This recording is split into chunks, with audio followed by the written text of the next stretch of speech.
নুপুরের রান্না করে আপনাদের সবাইকে স্বাগতম। আজকে আমি রান্না করবো ডিম দিয়ে মাছ ভুনা। আমরা চলুন রেসিপি দেখিয়ে আসি। এইটা হচ্ছে আমার সব কিছু উপকরণ। আমি সবগুলো উপকরণ একসাথে সুন্দরভাবে সাজিয়ে নিয়েছি।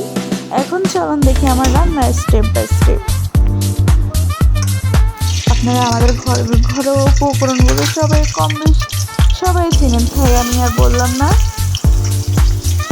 আপনারা নিজেরাই দেখে নিন কী কী উপকরণ দিচ্ছি, কী কী উপকরণ করছি। এটা আমার কাছে ভালো লাগে এরকম মাছ ভুনা। কষা মাছ ভুনা করলাম ভাজি বাদে। আমার বাচ্চা আছে তো একটু কথা বলছে, আপনারা কিছু মাইন্ড করবেন না। আমার একটা সন্তান আর আমি ঘরে থাকি, তো আমরা একা থাকি অনেক বড় একটা ঘরে, একলা বাড়ি, ভালো লাগে না একা থাকি। তাই আপনাদের সাথে ভাবলাম সবার সাথে একটু ব্লগ করি, টাইম স্পেন্ড করি সবার সাথে। আমার হাজব্যান্ড দূরে থাকে, তো ভাবলাম আমি সবার সাথে ব্লগ ভিডিও বানাই, বানাতে সবার কাছে ভালো লাগবে।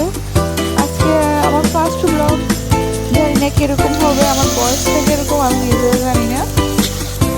আশা করছি আপনাদের সবার কাছে অনেক ভালোই লাগবে।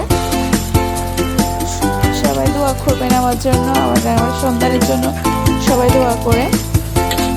আমার এদিকে অনেক বৃষ্টি হচ্ছে, আপনাদের ওইদিকে ওয়েদারটা কীরকম আমাকে কমেন্ট বক্সে জানিয়ে।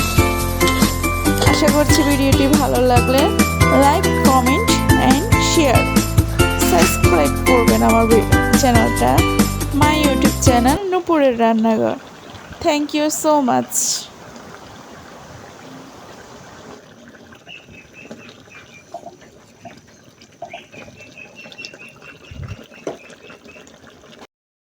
আশা করছি আপনাদের থেকে ভালো লাগবে।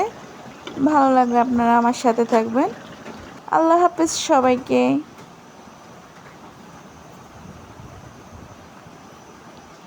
এই যে আমার রান্না শেষ।